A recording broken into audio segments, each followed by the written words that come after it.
Hello everybody, it's Henry the Weeder Man. I'm working on a Husqvarna 455 Rancher. Had some leak issues, the seals were bad, so I took it apart. This thing was pretty rough shape. Cleaned it all up, and then I chem dipped it in the sonic sink. It's running right now. Got it looking like brand new. Like, I don't like putting it together when it's, you gotta clean it up, you gotta do it right. So the cylinder, I honed it, made sure it was clean. No carbon in the bottom. I got it all set up to put the piston back in it. Cleaned the piston, it looks like new, polished it, so we're good to go there.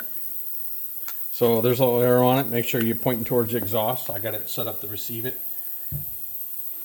The new seals aren't here yet, but I'm going to go ahead and assemble this for discussion with you, and then it's together, and once the seals get here, I can go ahead and I'll do the Durco on it. This has different types of seals that actually go in the body. The pan in the clamshell for a 455 is in the body of the saw. I particularly don't care for that, but it makes it a little more harder. But it has down here the groove where the seals go, and then I'll put some Durco on that. I'll drop it in, bolt it from the bottom, tighten it up, and then we'll leak check it. I had to make this blank.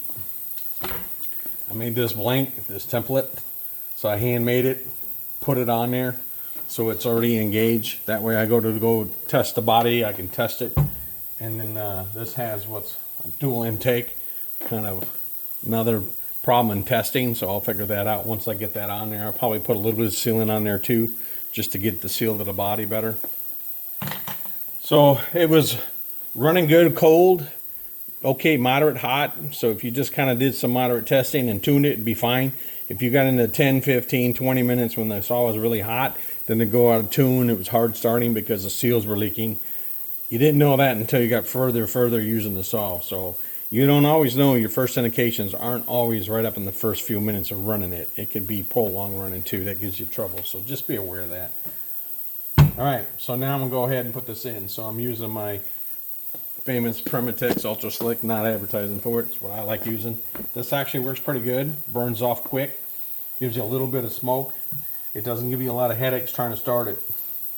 I've used other products, and it gave you oil it too much and it's a little bit harder starting it. So just get it down there, take your excess and put it on your piston, put it on your ring. I made sure the ring groove on this was clean, piston's nice and clean. Ain't gonna hurt it. I've got some on the piston ring, the piston bearing itself, the conrod bearing. Make sure your circlips are in good. Okay, you got to know which direction this goes. So it has an arrow on it, and it's pointing that way. I know this is the flywheel side.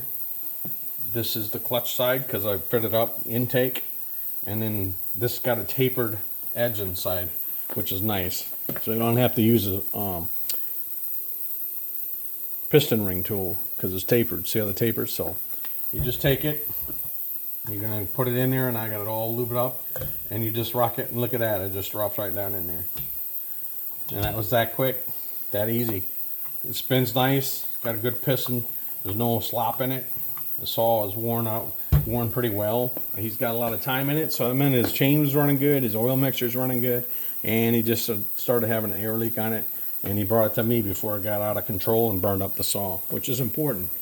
So some of the things that'll burn your saw up: air leaks, cause it run too rich, too hot, and then your chain's not sharp, you're running it really hard, burns it up.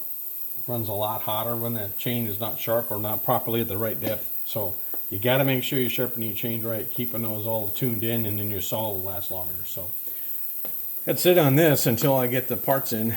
Seals and stuff are coming. But I got it ready for testing once I put it together and bolt it up, and then I'll let it sit for 24 hours and let the seal dry.